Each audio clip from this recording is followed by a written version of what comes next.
Hi friends, welcome to our channel. Fish కబాబ్ని సింపుల్గా and టేస్టీగా ఎలా చేసుకోవాలి ఈ వీడియోలో చూద్దాము. చూస్తున్నారు కదా ఎంత చక్కగా వచ్చిందో కబాబ్ అనేది. ముందుగా మనము లైవ్లో ఫ్రెష్గా ఉండే చేపల్ని కనుక తీసుకుంటే టేస్ట్ సూపర్గా అసలు డెలిషియస్గా ఉంటుంది. ఇప్పుడు మనము ఏమేమి మసాలాలు కావాలో చూద్దాము. ముందుగా కారం పొడి, మిరియాల పొడి, ధనియాల పొడి, నిమ్మబద్ద, కొద్దిగా గరం మసాలా, చిటికెడు పసుపు, బియ్యం పిండి వేస్తే బాగా అతుక్కుంటుంది కబాబ్ పౌడర్ అనే చేపకి. ఇప్పుడు మనము ఫిష్ కబాబ్ మసాలా వేసుకుందాము. ఫిష్ మసాలా క్వాంటిటీ అనేది మనం తీసుకునే చేపల క్వాంటిటీని బట్టి ఉంటుంది. చూస్తున్నారు కదా, ఫిష్ కబాబ్ మసాలా వేసాము. అందులోకి నిమ్మబద్దలు తీసుకున్నాం కదా, అవి మొత్తం పిండేయాలి. పిండేస్తే ఏమవుతుందంటే బాగా టేస్టీగా ఉంటుంది కబాబ్ అనేది. ఫ్రెండ్స్, నాకైతే రవ్వ చేప అంటే చాలా ఇష్టము కబాబ్కి.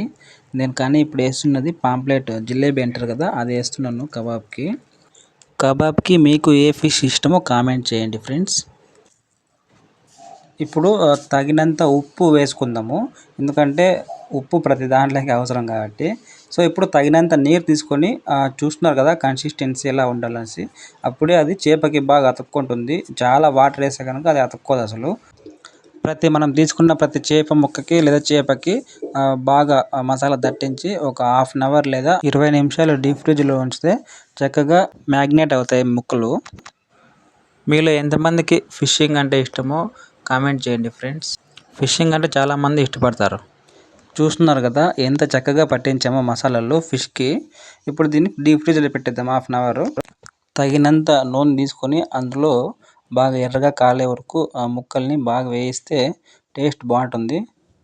చివరిలో మనకు ఇష్టమైన ఆనియన్స్, నిమ్మబద్ద తీసుకొని ఆ ముక్కల మీద పిండేసుకొని తింటుంటే చాలా ఫుల్ టేస్టీగా ఉంటుంది అసలు.